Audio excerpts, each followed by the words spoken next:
The Adventures of Sherlock Holmes by Sir Arthur Conan Doyle. Section 12. The Adventure of the Copper Beeches.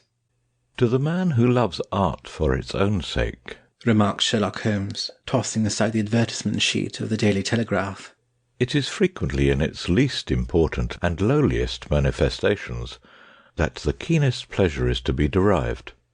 It is pleasant to me to observe, Watson, that you have so far grasped this truth that in these little records of our cases which you have been good enough to draw up, and I am bound to say occasionally to embellish, you have given prominence not so much to the many causes célèbres and sensational trials in which I have figured, but rather to those incidents which may have been trivial in themselves, but which have given room for those faculties of deduction and of logical synthesis which I have made my special province. And yet, said I, smiling, I cannot quite hold myself absolved from the charge of sensationalism which has been urged against my records. You have erred, perhaps, he observed, taking up a glowing cinder with the tongs and lighting with it the long cherry-wood pipe which was wont to replace his clay when he was in a disputatious rather than a meditative mood. You have erred, perhaps, in attempting to put colour and life into each of your statements, instead of confining yourself to the task of placing upon record that severe reasoning from cause to effect which is really the only notable feature about the thing. It seems to me that I have done you full justice in the matter, I remarked with some coldness, for I was repelled by the egotism which I had more than once observed to be a strong factor in my friend's singular character. No, it is not selfishness or conceit, said he, answering, as was his wont, my thoughts rather than my words. If I claim full justice for my art, it is because it is an impersonal thing, a thing beyond myself. Crime is common, logic is rare. Therefore it is upon the logic rather than upon the crime that you should dwell. You have degraded what should have been a course of lectures into a series of tales. It was a cold morning of the early spring, and we sat after breakfast on either side of a cheery fire in the old room at Baker Street. A thick fog rolled down between the lines of dun-coloured houses, and the opposing windows loomed like dark, shapeless blurs through the heavy yellow wreaths. Our gas was lit, and shone on the white cloth and glimmer of china and metal, for the table had not been cleared yet. Sherlock Holmes had been silent all the morning, dipping continuously into the advertisement columns of a succession of papers until at last, having apparently given up his search, he had emerged in no very sweet temper to lecture me upon my literary shortcomings. At the same time, he remarked after a pause, during which he had sat puffing at his long pipe and gazing down into the fire, you can hardly be open to a charge of sensationalism, for out of these cases which you have been so kind as to interest yourself in, a fair proportion do not treat of crime in its legal sense at all. The small matter in which I endeavoured to help the King of Bohemia, the singular experience of Miss Mary Sutherland, the problem connected with the man with the twisted lip, and the incident of the noble bachelor, were all matters which are outside the pale of the law. But in avoiding the sensational, I fear that you may have bordered on the trivial. The end may have been so, I answered, but the methods I hold to have been novel and of interest. Pah! My dear fellow, what do the public, the great unobservant public, who could hardly tell a weaver by his tooth or a compositor by his left thumb, care about the finer shades of analysis and deduction? But indeed, if you are trivial, I cannot blame you, for the days of the great cases are past. Man, or at least criminal man, has lost all enterprise and originality. As to my own little practice, it seems to be degenerating into an agency for recovering lost lead pencils and giving advice to young ladies from boarding schools. I think that I have touched bottom at last, however. This note I had this morning marks my 0 point, I fancy. Read it. He tossed a crumpled letter across to me. It was dated from Montague Place upon the preceding evening, and ran thus. Dear Mr. Holmes, I am very anxious to consult you as to whether I should or should not accept a situation which has been offered to me as governess. I shall call at 10:30 tomorrow, if I do not inconvenience you. Yours faithfully, Violet Hunter. "Do you know the young lady?" I asked. Not I. "It is 10:30 now." Yes, and I have no doubt that is her ring. "It may turn out to be of more interest than you think. You remember that the affair of the blue carbuncle, which appeared to be a mere whim at first, developed into a serious investigation. It may be so in this case also." Well, let us hope so. But our doubts will very soon be solved, for here, unless I am much mistaken, is the person in question. As he spoke, the door opened, and a young lady entered the room. She was plainly but neatly dressed, with a bright, quick face, freckled like a plover's egg, and with the brisk manner of a woman who has had her own way to make in the world. "You will excuse my troubling you, I am sure," said she, as my companion rose to greet her. "but I have had a very strange experience, and as I have no parents or relations of any sort from whom I could ask advice, I thought that perhaps you would be kind enough to tell me what I should do." Pray take a seat, Miss Hunter. I shall be happy to do anything that I can to serve you. I could see that Holmes was favourably impressed by the manner and speech of his new client. He looked her over in his searching fashion, and then composed himself, with his lids drooping and his fingertips together, to listen to her story. "I have been a governess for 5 years," said she, "in the family of Colonel Spence Munro. But 2 months ago the Colonel received an appointment at Halifax in Nova Scotia, and took his children over to America with him, so that I found myself without a situation. I advertised and I answered advertisements, but without success. At last the little money which I had saved began to run short, and I was at my wits' end as to what I should do. There is a well-known agency for governesses in the West End, called Westaway's, and there I used to call about once a week in order to see whether anything had turned up which might suit me. Westaway was the name of the founder of the business, but it is really managed by Miss Stoper. She sits in her own little office, and the ladies who are seeking employment wait in the anteroom, and are then shown in one by one, when she consults her ledgers and sees whether she has anything which would suit them. Well, when I called last week, I was shown into the little office as usual, but I found that Miss Stoper was not alone. A prodigiously stout man, with a very smiling face, and a great heavy chin which rolled down in fold upon fold over his throat, sat at her elbow with a pair of glasses on his nose, looking very earnestly at the ladies who entered. As I came in, he gave quite a jump in his chair and turned quickly to Miss Stoper. "That will do," said he. "I could not ask for anything better. Capital, capital." He seemed quite enthusiastic, and rubbed his hands together in the most genial fashion. He was such a comfortable-looking man that it was quite a pleasure to look at him. "You are looking for a situation, miss?" he asked. "Yes, sir." "As governess?" "Yes, sir." "And what salary do you ask?" I had £4 a month in my last place with Colonel Spence Munro. "Oh, tut, sweating, rank sweating!" he cried, throwing his fat hands out into the air like a man who was in a boiling passion. "How could anyone offer so pitiful a sum to a lady with such attractions and accomplishments?" "My accomplishments, sir, may be less than you imagine," said I. "A little French, a little German, music and drawing."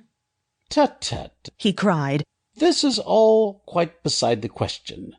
The point is, have you or have you not the bearing and deportment of a lady? There it is in a nutshell. If you have not, you are not fitted for the rearing of a child who may some day play a considerable part in the history of the country. But if you have, why then, how could any gentleman ask you to condescend to accept anything under the 3 figures? Your salary with me, madam, would commence at £100 a year." You can imagine, Mr. Holmes, that to me, destitute as I was, such an offer seemed almost too good to be true. The gentleman, however, seeing perhaps the look of incredulity upon my face, opened a pocket-book and took out a note. "It is also my custom," said he, smiling in the most pleasant fashion until his eyes were just 2 little shining slits amid the white creases of his face, to advance to my young ladies half their salary beforehand, so that they may meet any little expenses of their journey and their wardrobe." It seemed to me that I had never met so fascinating and so thoughtful a man. As I was already in debt to my tradesmen, the advance was a great convenience, and yet there was something unnatural about the whole transaction which made me wish to know a little more before I quite committed myself. "May I ask where you live, sir?" said I. "Hampshire, a charming rural place, the Copper Beeches, 5 miles on the far side of Winchester. It is the most lovely country, my dear young lady, and the dearest old country house." "And my duties, sir? I should be glad to know what they would be." "One child, one dear little romper just 6 years old. Oh, if you could see him killing cockroaches with a slipper! Smack, smack, smack! 3 gone before you could wink. Ha, ha, ha, ha, ha!" He leaned back in his chair and laughed his eyes into his head again. I was a little startled at the nature of the child's amusement, but the father's laughter made me think that perhaps he was joking. "My sole duties, then," I asked, "are to take charge of a single child?" "No, no, not the soul, not the soul, my dear young lady," he cried. "Your duty would be, as I am sure your good senses would suggest, to obey any little command my wife might give, provided always that they were such commands as a lady might with propriety obey. But you see no difficulty, eh?" "I should be happy to make myself useful." "Quite so. In dress now, for example. We are faddy people, you know, faddy but kind-hearted. If you were asked to wear any dress which we might give you, you would not object to our little whim, eh?" "No," said I, considerably astonished at his words. "Or to sit here or sit there, that would not be offensive to you?" "Oh, no." "Or to cut your hair quite short before you came to us?" I could hardly believe my ears. As you may observe, Mr. Holmes, my hair is somewhat luxuriant, and of a rather peculiar tint of chestnut. It has been considered artistic. I could not dream of sacrificing it in this off-hand fashion. "I am afraid that is quite impossible," said I. He had been watching me eagerly out of his small eyes, and I could see a shadow pass over his face as I spoke. "I am afraid that is quite essential," said he. "It is a little fancy of my wife's, and ladies' fancies, you know, madam. Ladies' fancies must be consulted. And so you won't cut your hair?"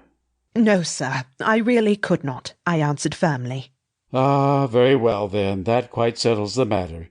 It is a pity, because in other respects you would really have done very nicely. In that case, Miss Stoper, I had best inspect a few more of your young ladies."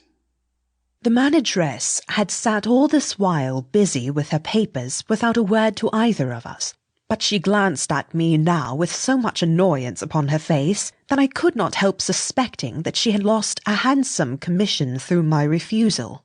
"Do you desire your name to be kept upon the books?" she asked. "If you please, Miss Stoper." "Well, really, it seems rather useless, since you refuse the most excellent offers in this fashion," said she sharply. "You can hardly expect us to exert ourselves to find another such opening for you. Good day to you, Miss Hunter." She struck a gong upon the table, and I was shown out by the page. Well, Mr. Holmes, when I got back to my lodgings and found little enough in the cupboard, and 2 or 3 bills upon the table, I began to ask myself whether I had not done a very foolish thing.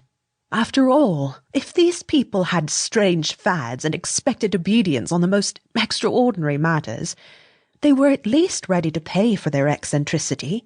Very few governesses in England are getting £100 a year. Besides, what use was my hair to me? Many people are improved by wearing it short, and perhaps I should be among the number. Next day I was inclined to think that I had made a mistake, and by the day after I was sure of it. I had almost overcome my pride so far as to go back to the agency and inquire whether the place was still open, when I received this letter from the gentleman himself. I have it here, and I will read it to you. "The Copper Beeches, near Winchester. Dear Miss Hunter, Miss Stoper has very kindly given me your address, and I write from here to ask you whether you have reconsidered your decision. My wife is very anxious that you should come, for she has been much attracted by my description of you. We are willing to give you £30 a quarter, or £120 a year, so as to recompense you for any little inconvenience which our fads may cause you. They are not very exacting after all. My wife is fond of a particular shade of electric blue, and would like you to wear such a dress indoors in the morning. You need not, however, go to the expense of purchasing one, as we have one belonging to my dear daughter Alice, now in Philadelphia, which would, I should think, fit you very well. Then as to the sitting here or there, or amusing yourself in any manner indicated, that need cause you no inconvenience. As regards your hair, it is no doubt a pity, especially as I could not help remarking its beauty during our short interview. But I am afraid that I must remain firm upon this point, and I only hope that the increased salary may recompense you for the loss. Your duties, as far as the child is concerned, are very light. Now do try to come, and I shall meet you with the dog-cart at Winchester. Let me know your train. Yours faithfully, Jeffro Rucastle. That is the letter which I have just received, Mr. Holmes, and my mind is made up that I will accept it. I thought, however, that before taking the final step I should like to submit the whole matter to your consideration. Well, Miss Hunter, if your mind is made up, that settles the question, said Holmes, smiling. But you would not advise me to refuse?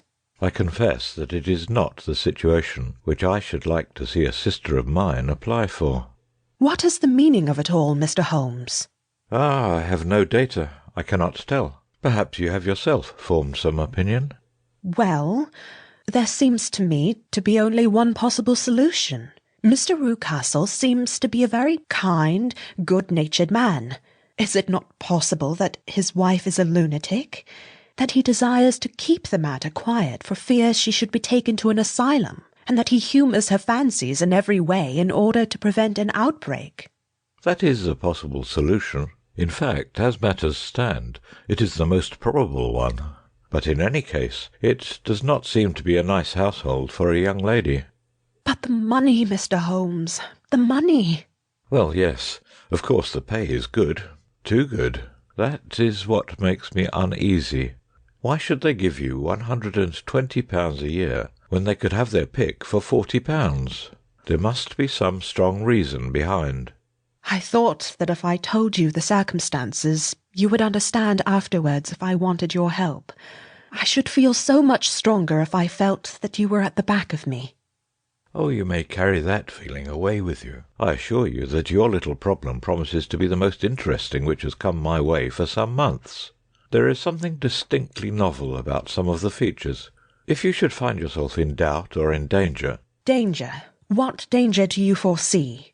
Holmes shook his head gravely. It would cease to be a danger if we could define it, said he. But at any time, day or night, a telegram would bring me down to your help. That is enough. She rose briskly from her chair with the anxiety all swept from her face. I shall go down to Hampshire, quite easy in my mind now. I shall write to Mr. Rucastle at once, sacrifice my poor hair tonight, and start for Winchester tomorrow. With a few grateful words to Holmes, she bade us both good night, and bustled off upon her way. At least, said I, as we heard her quick, firm steps descending the stairs, she seems to be a young lady who is very well able to take care of herself. And she would need to be, said Holmes gravely. I am much mistaken if we do not hear from her before many days are past. It was not very long before my friend's prediction was fulfilled. A fortnight went by, during which I frequently found my thoughts turning in her direction, and wondering what strange side-alley of human experience this lonely woman had strayed into. The unusual salary, the curious conditions, the light duties, all pointed to something abnormal, though whether a fad or a plot, or whether the man were a philanthropist or a villain, it was quite beyond my powers to determine. As to Holmes, I observed that he sat frequently for half an hour on end, with knitted brows and an abstracted air, but he swept the matter away with a wave of his hand when I mentioned it. Data, data, data, he cried impatiently. I can't make bricks without clay. and yet he would always wind up by muttering that no sister of his should ever have accepted such a situation. The telegram which we eventually received came late one night, just as I was thinking of turning in, and Holmes was settling down to one of those all-night chemical researches which he frequently indulged in, when I would leave him stooping over a retort and a test tube at night, and found him in the same position when I came down to breakfast in the morning. He opened the yellow envelope, and then, glancing at the message, threw it across to me. "Just look up the trains in Bradshaw," said he, and turned back to his chemical studies. The summons was a brief and urgent one. "Please be at the Black Swan Hotel at Winchester at midday tomorrow," it said. "Do come. I am at my wit's end. Hunter." "Will you come with me?" asked Holmes, glancing up. "I should wish to." "Just look it up, then." "There is a train at 9:30, said I, glancing over my Bradshaw. "It is due at Winchester at 11:30. "That will do very nicely. Then perhaps I had better postpone my analysis of the acetones, as we may need to be at our best in the morning." By 11 o'clock the next day we were well upon our way to the old English capital. Holmes had been buried in the morning papers all the way down, but after we had passed the Hampshire border, he threw them down and began to admire the scenery. It was an ideal spring day, a light blue sky, flecked with little fleecy white clouds drifting across from west to east. The sun was shining very brightly, and yet there was an exhilarating nip in the air, which set an edge to a man's energy. All over the countryside, away to the rolling hills around Aldershot, the little red and grey roofs of the farmsteadings peeped out from amid the light green of the new foliage. "Are they not fresh and beautiful?" I cried with all the enthusiasm of a man fresh from the fogs of Baker Street. But Holmes shook his head gravely. "Do you know, Watson," said he, "that it is one of the curses of a mind with a turn like mine that I must look at everything with reference to my own special subject. You look at these scattered houses, and you are impressed by their beauty. I look at them, and the only thought which comes to me is a feeling of their isolation, and of the impunity with which crime may be committed there." "Good heavens!" I cried. "Who would associate crime with these dear old homesteads?" "They always fill me with a certain horror.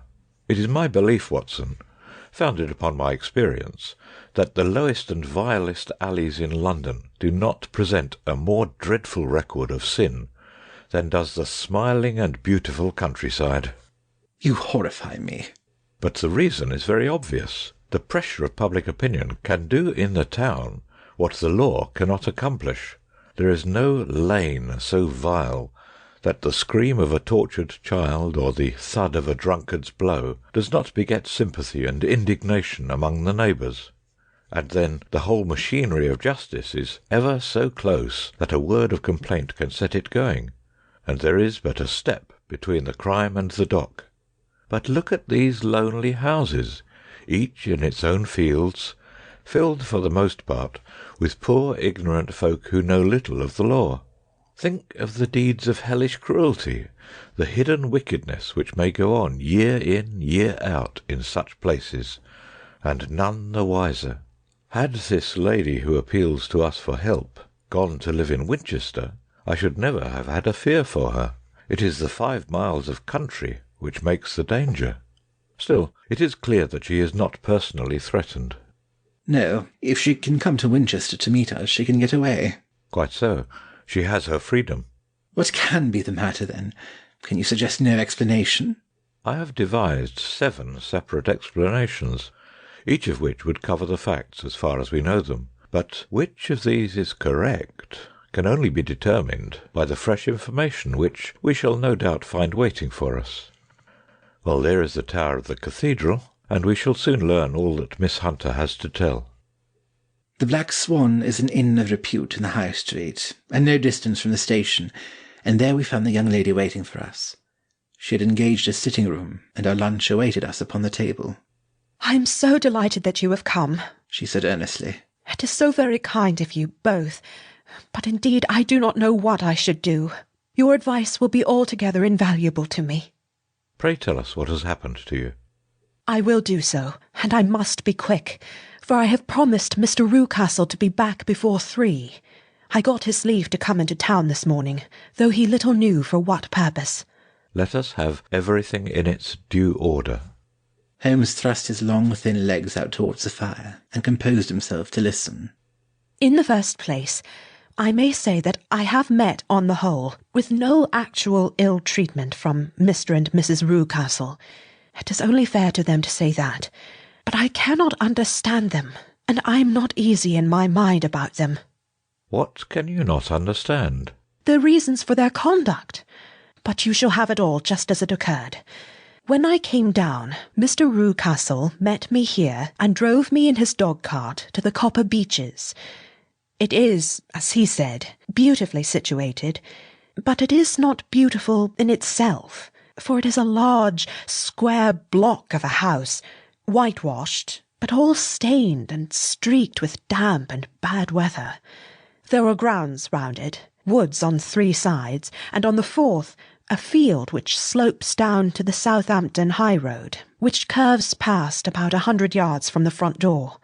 This ground in front belongs to the house, but the woods all round are part of Lord Southerton's preserves. A clump of copper beeches immediately in front of the hall door has given its name to the place. I was driven over by my employer, who was as amiable as ever, and was introduced by him that evening to his wife and the child. There was no truth, Mr. Holmes, in the conjecture which seemed to us to be probable in your rooms at Baker Street. Mrs. Rucastle is not mad. I found her to be a silent, pale-faced woman, much younger than her husband, not more than 30, I should think, while he can hardly be less than 45. From their conversation, I have gathered that they have been married about 7 years, that he was a widower, and that his only child by the first wife was the daughter who has gone to Philadelphia. Mr. Rucastle told me in private that the reason why she had left them was that she had an unreasoning aversion to her stepmother. As the daughter could not have been less than 20, I can quite imagine that her position must have been uncomfortable with her father's young wife. Mrs. Rucastle seemed to me to be colourless in mind as well as in feature. She impressed me neither favourably nor the reverse. She was a non-entity. It was easy to see that she was passionately devoted both to her husband and to her little son. Her light grey eyes wandered continually from one to the other, noting every little want and forestalling it if possible. He was kind to her also in his bluff, boisterous fashion, and on the whole they seemed to be a happy couple. And yet she had some secret sorrow, this woman. She would often be lost in deep thought, with the saddest look upon her face. More than once I have surprised her in tears. I have thought sometimes that it was the disposition of her child which weighed upon her mind, for I have never met so utterly spoiled and so ill-natured a little creature. He is small for his age, with a head which is quite disproportionately large. His whole life appears to be spent in an alternation between savage fits of passion and gloomy intervals of sulking. Giving pain to any creature weaker than himself seems to be his one idea of amusement, and he shows quite remarkable talent in planning the capture of mice, little birds, and insects. But I would rather not talk about the creature, Mr. Holmes, and indeed he has little to do with my story. I am glad of all details, remarked my friend, whether they seem to you to be relevant or not. I shall try not to miss anything of importance. The one unpleasant thing about the house, which struck me at once, was the appearance and conduct of the servants. There were only 2, a man and his wife.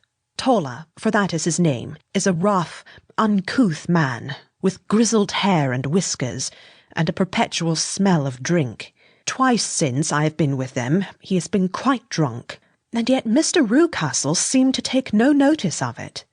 His wife is a very tall and strong woman with a sour face, as silent as Mrs. Rucastle, and much less amiable. They are a most unpleasant couple, but fortunately I spent most of my time in the nursery and my own room, which are next to each other in one corner of the building. For 2 days after my arrival at the Copper Beeches, my life was very quiet. On the 3rd, Mrs. Rucastle came down just after breakfast and whispered something to her husband. "Oh, yes," he said, turning to me. "we are very much obliged to you, Miss Hunter, for falling in with our whims so far as to cut your hair. I assure you that it has not detracted in the tiniest iota from your appearance. We shall now see how the electric blue dress will become you. You will find it laid out upon the bed in your room, and if you would be so good as to put it on, we should both be extremely obliged." The dress which I found waiting for me was of a peculiar shade of blue. It was of excellent material, a sort of beige, but it bore unmistakable signs of having been worn before. It could not have been a better fit if I had been measured for it. Both Mr. and Mrs. Rucastle expressed a delight at the look of it, which seemed quite exaggerated in its vehemence. They were waiting for me in the drawing-room, which is a very large room stretching along the entire front of the house, with 3 long windows reaching down to the floor. A chair had been placed close to the central window, with its back turned towards it. In this I was asked to sit, and then Mr. Rucastle, walking up and down on the other side of the room, began to tell me a series of the funniest stories that I have ever listened to. You cannot imagine how comical he was, and I laughed until I was quite weary. Mrs. Rucastle, however, who has evidently no sense of humour, never so much as smiled, but sat with her hands in her lap, and a sad, anxious look upon her face. After an hour or so, Mr. Rucastle suddenly remarked that it was time to commence the duties of the day, and that I might change my dress and go to little Edward in the nursery. 2 days later, this same performance was gone through under exactly similar circumstances. Again I changed my dress, again I sat in the window, and again I laughed very heartily at the funny stories of which my employer had an immense repertoire, and which he told inimitably. Then he handed me a yellow-backed novel, and moving my chair a little sideways, that my own shadow might not fall upon the page, he begged me to read aloud to him. I read for about 10 minutes, beginning in the heart of a chapter, and then suddenly, in the middle of a sentence, he ordered me to cease and to change my dress. You can easily imagine, Mr. Holmes, how curious I became as to what the meaning of this extraordinary performance could possibly be. They were always very careful, I observed, to turn my face away from the window, so that I became consumed with the desire to see what was going on behind my back. At first it seemed to be impossible, but I soon devised a means. My hand mirror had been broken, so a happy thought seized me, and I concealed a piece of the glass in my handkerchief. On the next occasion, in the midst of my laughter, I put my handkerchief up to my eyes, and was able, with a little management, to see all that there was behind me. I confess that I was disappointed. There was nothing. At least that was my first impression. At the second glance, however, I perceived that there was a man standing in the Southampton Road, a small bearded man in a grey suit, who seemed to be looking in my direction. The road is an important highway, and there are usually people there. This man, however, was leaning against the railings which bordered our field, and was looking earnestly up. I lowered my handkerchief and glanced at Mrs. Rucastle to find her eyes fixed upon me with a most searching gaze. She said nothing, but I am convinced that she had divined that I had a mirror in my hand, and had seen what was behind me. She rose at once. "Jeffro," said she, "there's an impertinent fellow upon the road there who stares up at Miss Hunter." "No friend of yours, Miss Hunter?" he asked. "No, I know no one in these parts." "Dear me, how very impertinent! Kindly turn round and motion to him to go away." "Surely it would be better to take no notice." No, we should have him loitering here always. Kindly turn round and wave him away like that." I did as I was told, and at the same instant Mrs. Rucastle drew down the blind. That was a week ago, and from that time I have not sat again in the window, nor have I worn the blue dress, nor seen the man in the road. Pray continue, said Holmes. Your narrative promises to be a most interesting one. You will find it rather disconnected, I fear, and there may prove to be little relation between the different incidents of which I speak. On the very first day that I was at the Copper Beeches, Mr. Rucastle took me to a small outhouse which stands near the kitchen door. As we approached it, I heard the sharp rattling of a chain, and the sound as of a large animal moving about. "Look in here," said Mr. Rucastle, showing me a slit between two planks. "Is he not a beauty?" I looked through, and was conscious of 2 glowing eyes, and of a vague figure huddled up in the darkness. "Don't be frightened," said my employer, laughing at the start which I had given. "It's only Carlo, my mastiff. Oh, I call him mine, but really old Toller, my groom, is the only one who can do anything with him. We feed him once a day, and not too much then, so that he is always as keen as mustard. Toller lets him loose every night, and God help the trespasser whom he lays his fangs upon. For goodness' sake, don't you ever on any pretext set your foot over the threshold at night, for it's as much as your life is worth." The warning was no idle one, for 2 nights later I happened to look out of my bedroom window about 2 o'clock in the morning. It was a beautiful moonlight night, and the lawn in front of the house was silvered over and almost as bright as day. I was standing, wrapped in the peaceful beauty of the scene, when I was aware that something was moving under the shadow of the Copper Beeches. As it emerged into the moonshine, I saw what it was. It was a giant dog, as large as a calf, tawny-tinted, with hanging jowl, black muzzle, and huge projecting bones. It walked slowly across the lawn and vanished into the shadow upon the other side. That dreadful sentinel sent a chill to my heart which I do not think that any burglar could have done. And now I have a very strange experience to tell you. I had, as you know, cut off my hair in London, and I had placed it in a great coil at the bottom of my trunk. One evening, after the child was in bed, I began to amuse myself by examining the furniture of my room and by rearranging my own little things. There was an old chest of drawers in the room, the 2 upper ones empty and open, the lower one locked. I had filled the first 2 with my linen, and as I had still much to pack away, I was naturally annoyed at not having the use of the 3rd drawer. It struck me that it might have been fastened by a mere oversight, so I took out my bunch of keys and tried to open it. The very first key fitted to perfection, and I drew the drawer open. There was only one thing in it, but I am sure that you would never guess what it was. It was my coil of hair. I took it up and examined it. It was of the same peculiar tint and the same thickness. But then the impossibility of the thing obtruded itself upon me. How could my hair have been locked in the drawer? With trembling hands I undid my trunk, turned out the contents, and drew from the bottom my own hair. I laid the 2 tresses together, and I assure you that they were identical. Was it not extraordinary? Puzzle as I would, I could make nothing at all of what it meant. I returned the strange hair to the drawer, and I said nothing of the matter to the Rucastles, as I felt that I had put myself in the wrong by opening a drawer which they had locked.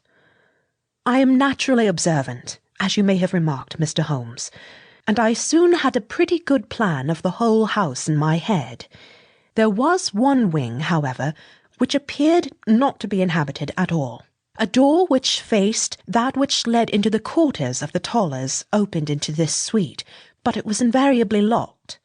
One day, however, as I ascended the stair, I met Mr. Rucastle coming out through this door, his keys in his hand, and a look on his face which made him a very different person to the round, jovial man to whom I was accustomed. His cheeks were red, his brow was all crinkled with anger, and the veins stood out at his temples with passion. He locked the door and hurried past me without a word or a look. This aroused my curiosity, so when I went out for a walk in the grounds with my charge, I strolled round to the side, from which I could see the windows of this part of the house. There were 4 of them in a row, 3 of which were simply dirty, while the 4th was shuttered up. They were evidently all deserted. As I strolled up and down, glancing at them occasionally, Mr. Rucastle came out to me, looking as merry and jovial as ever. "Ah," said he, "you must not think me rude if I passed you without a word, my dear young lady.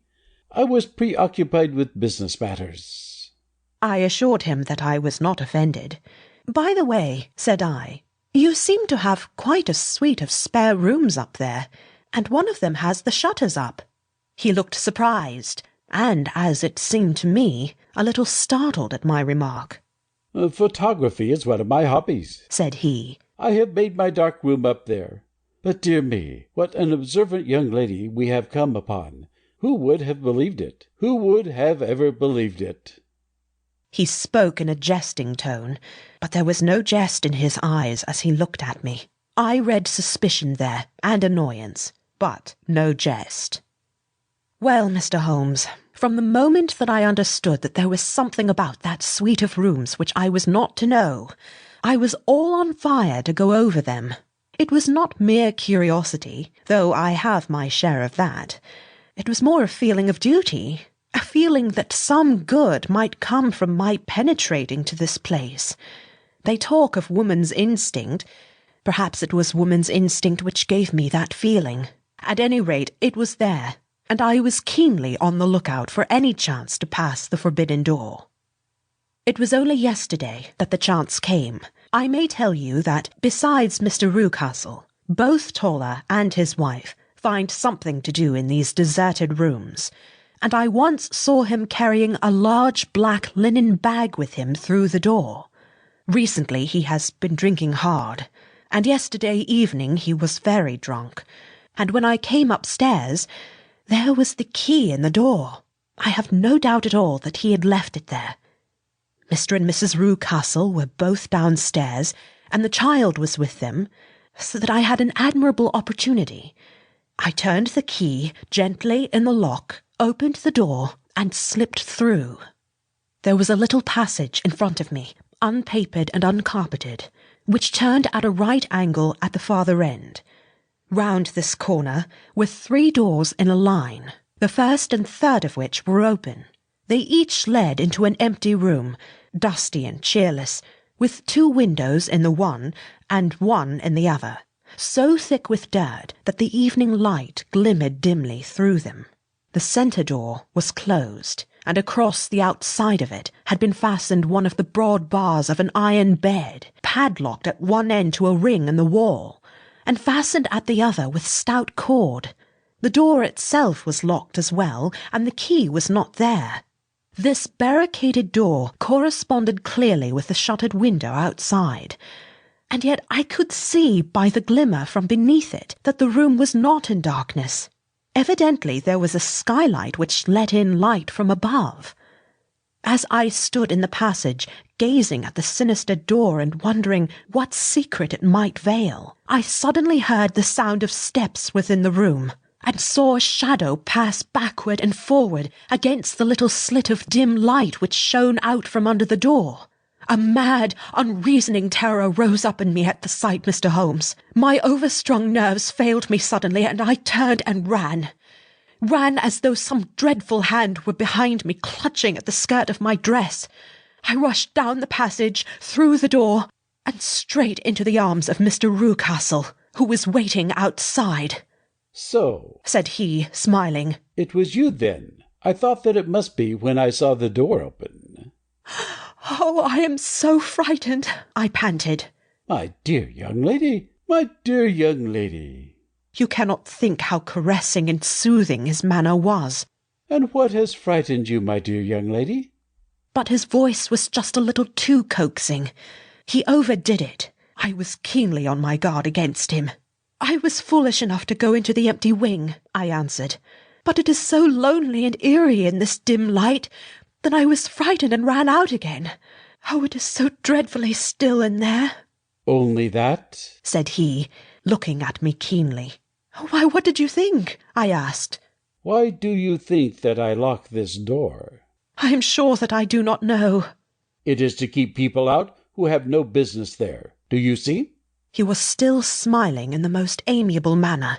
I am sure if I had known— Well, then, you know now. And if you ever put your foot over that threshold again— Here in an instant the smile hardened into a grin of rage, and he glared down at me with the face of a demon.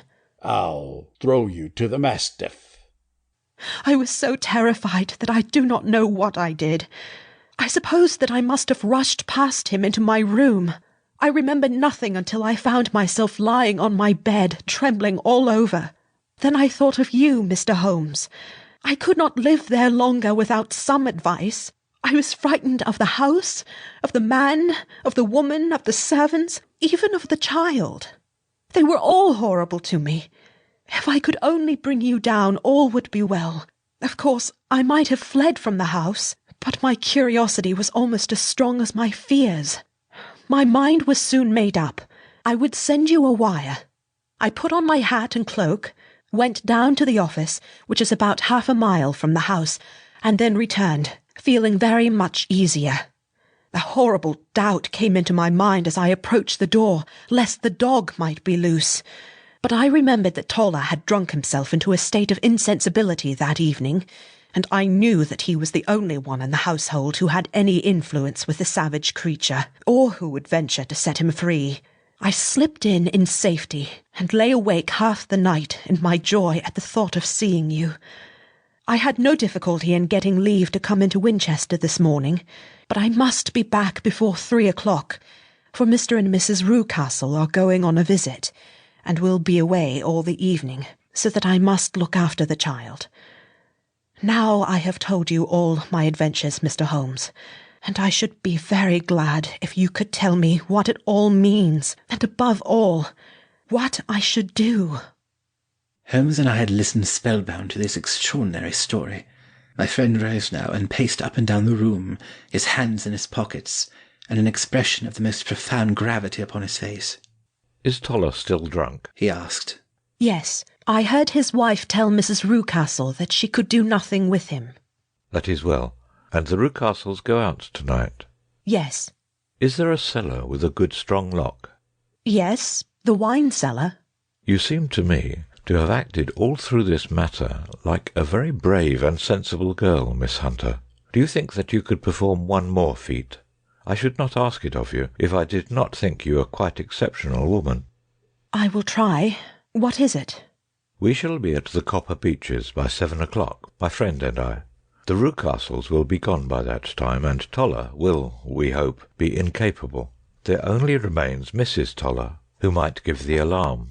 If you could send her into the cellar on some errand, and then turn the key upon her, you would facilitate matters immensely. I will do it. Excellent. We shall then look thoroughly into the affair. Of course, there is only one feasible explanation. You have been brought there to impersonate someone, and the real person is imprisoned in this chamber.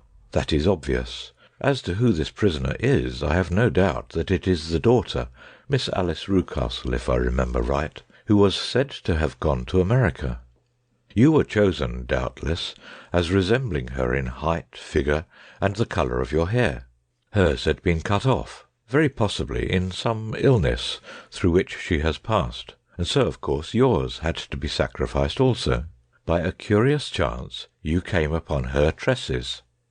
The man in the road was undoubtedly some friend of hers, possibly her fiancé, and no doubt, as you wore the girl's dress and were so like her, he was convinced from your laughter, whenever he saw you, and afterwards from your gesture, that Miss Rucastle was perfectly happy, and that she no longer desired his attentions. The dog is let loose at night to prevent him from endeavouring to communicate with her. So much is fairly clear. The most serious point in the case is the disposition of the child. What on earth has that to do with it? I ejaculated. My dear Watson, you as a medical man are continually gaining light as to the tendencies of a child by the study of the parents. Don't you see that the converse is equally valid? I have frequently gained my first real insight into the character of parents by studying their children. This child's disposition is abnormally cruel, merely for cruelty's sake, and whether he derives this from his smiling father, as I should suspect, or from his mother, it bodes evil for the poor girl who is in their power." I am sure that you are right, Mr. Holmes, cried our client. 1,000 things come back to me which make me certain that you have hit it. Oh, let us lose not an instant in bringing help to this poor creature. "We must be circumspect, for we are dealing with a very cunning man. We can do nothing until 7 o'clock. At that hour we shall be with you, and it will not be long before we solve the mystery." We were as good as our word, for it was just 7 when we reached the copper Beeches, having put up our trap at a wayside public-house. The group of trees, with their dark leaves shining like burnished metal in the light of the setting sun, were sufficient to mark the house, even had Miss Hunter not been standing smiling on the doorstep. "Have you managed it?" asked Holmes. A loud thudding noise came from somewhere downstairs. That is Mrs. Toller in the cellar, said she. Her husband lies snoring on the kitchen rug. Here are his keys, which are the duplicates of Mr. Rucastle's. "You have done well indeed," cried Holmes with enthusiasm. "Now lead the way, and we shall soon see the end of this black business." We passed up the stair, unlocked the door, followed on down a passage, and found ourselves in front of the barricade which Miss Hunt had described. Holmes cut the cord and removed the transverse bar. Then he tried the various keys in the lock, but without success. No sound came from within, and at the silence Holmes' face clouded over. "I trust that we are not too late," said he. "I think, Miss Hunter, that we had better go in without you. Now, Watson, put your shoulder to it, and we shall see whether we cannot make our way in." It was an old rickety door, and gave at once before our united strength. Together we rushed into the room. It was empty. There was no furniture save a little pallet bed, a small table, and a basket full of linen. The skylight above was open, and the prisoner gone. "There has been some villainy here," said Holmes. "This beauty has guessed Miss Hunter's intentions, and has carried his victim off." "But how?" "Through the skylight. We shall soon see how he managed it." He swung himself up onto the roof. "Ah, yes," he cried. "Here's the end of a long light ladder against the eaves. That is how he did it." But it is impossible, said Miss Hunter. The ladder was not there when the Rucastles went away. "He has come back and done it. I tell you that he is a clever and dangerous man. I should not be very much surprised if this were he whose step I hear now upon the stair. I think, Watson, that it would be as well for you to have your pistol ready." The words were hardly out of his mouth before a man appeared at the door of the room, a very fat and burly man, with a heavy stick in his hand. Miss Hunter screamed and shrunk against the wall at the sight of him, but Sherlock Holmes sprang forward and confronted him. "You villain," said he. "Where's your daughter?" The fat man cast his eyes round, and then up at the open skylight. "It is for me to ask you that?" he shrieked. "You thieves! Spies and thieves! I have caught you, have I? You are in my power. I'll serve you." He turned and clattered down the stairs as hard as he could go. "He's gone for the dog," cried Miss Hunter. "I have my revolver," said I. "Better close the front door," cried Holmes, and we all rushed down the stairs together. We had hardly reached the hall when we heard the baying of a hound, and then a scream of agony, with a horrible worrying sound which it was dreadful to listen to. An elderly man with a red face and shaking limbs came staggering out at a side door. "My God!" he cried. "Somebody has loosed the dog. It's not been fed for 2 days. Quick, quick, or it'll be too late." Holmes and I rushed out and round the angle of the house, with Toller hurrying behind us. There was the huge famished brute, its black muzzle buried in Rucastle's throat, while he writhed and screamed upon the ground. Running up, I blew its brains out, and it fell over with its keen white teeth still meeting in the great creases of his neck. With much labour we separated them, and carried him, living but horribly mangled, into the house. We laid him upon the drawing-room sofa, and having dispatched the sober Toller to bear the news to his wife, I did what I could do to relieve his pain. We were all assembled round him when the door opened, and a tall, gaunt woman entered the room. "Mrs. Toller!" cried Miss Hunter. "Yes, miss. Mr. Rucastle let me out when he came back before he went up to you. Ah, miss, it's a pity you didn't let me know what you were planning, for I would have told you that your pains was wasted." "Ah," said Holmes, looking keenly at her. It is clear that Mrs. Toller knows more about this matter than anyone else. Yes, sir, I do, and I'm ready enough to tell what I know. Then pray sit down and let us hear it, for there are several points on which I must confess that I am still in the dark. I will soon make it clear to you, said she. And I'd have done so before now, if I could have got out from the cellar. If there's police court business over this, you'll remember that I was the one that stood your friend, and that I was Miss Alice's friend too. She was never happy at home, Miss Alice wasn't, from the time that her father married again. She was slighted like, and had no say in anything, but it never really became bad for her until after she met Mr. Fowler at a friend's house. As well as I could learn, Miss Alice had rights of her own by the will, but she was so quiet and patient she was, that she never said a word about them, but just left everything in Mr. Rucastle's hands. He knew he was safe with her, but when there was a chance of a husband coming forward, who would ask for all that the law would give him, then her father thought it time to put a stop on it. He wanted her to sign a paper, so that whether she was married or not, he could use her money. When she wouldn't do it, he kept on worrying her until she got brain fever, and for 6 weeks was at death's door. Then she got better at last, all worn to a shadow and with her beautiful hair cut off. But that didn't make no change in her young man, and he stuck true to her as true as man could be. Ah, said Holmes. I think that what you have been good enough to tell us makes the matter fairly clear, and that I can deduce all that remains. Mr. Rucastle, then, I presume, took to this system of imprisonment. Yes, sir. And brought Miss Hunter down from London in order to get rid of the disagreeable persistence of Mr. Fowler. That was it, sir. But Mr. Fowler, being a persevering man, as a good seaman should be, blockaded the house, and having met you, succeeded by certain arguments, metallic or otherwise, in convincing you that your interests were the same as his. Mr. Fowler was a very kind-spoken, free-handed gentleman, said Mrs. Toller serenely. And in this way he managed that your good man should have no want of drink, and that a ladder should be ready at the moment when your master had gone out. You have it, sir, just as it happened. I am sure we owe you an apology, Mrs. Toller, said Holmes, for you have certainly cleared up everything which puzzled us. And here comes the country surgeon and Mrs. Rucastle, so I think, Watson, that we had best escort Miss Hunter back to Winchester, as it seems to me that our locus standi now is rather a questionable one. And thus was solved the mystery of the sinister house with the copper beeches in front of the door. Mr. Rucastle survived, but was always a broken man, kept alive solely through the care of his devoted wife. They still live with their old servants, who probably know so much of Rucastle's past life that he finds it difficult to part from them. Mr. Fowler and Miss Rucastle were married by special license in Southampton the day after their flight, and she is now the holder of a government appointment in the island of Mauritius. As to Miss Violet Hunter, my friend Holmes, rather to my disappointment, manifested no further interest in her when once she had ceased to be the centre of one of his problems, and she is now the head of a private school at Walsall, where I believe that she has met with considerable success. End of section 12. End of The Adventures of Sherlock Holmes.